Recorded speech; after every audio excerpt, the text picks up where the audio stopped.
કાર્યક્રમની શરૂઆત કરીશું। જયરામગીરીજી બાપુ અને મંચસ્થ મહાનુભાવોને નમ્ર વિનંતી કે દીપ પ્રાગટ્ય કરી આપણા કાર્યક્રમની શરૂઆત કરીશું।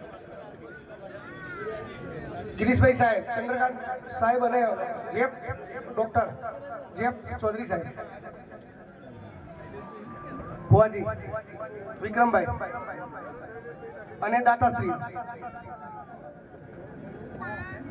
મંચ ઉપર બિરાજમાન જે દાતાઓ અહીંયા પણ ઉપસ્થિત છે એમને પણ અમારી વિનંતી કે દીપ પ્રાગટ્ય સાથે આપણા કાર્યક્રમની શરૂઆત કરશે।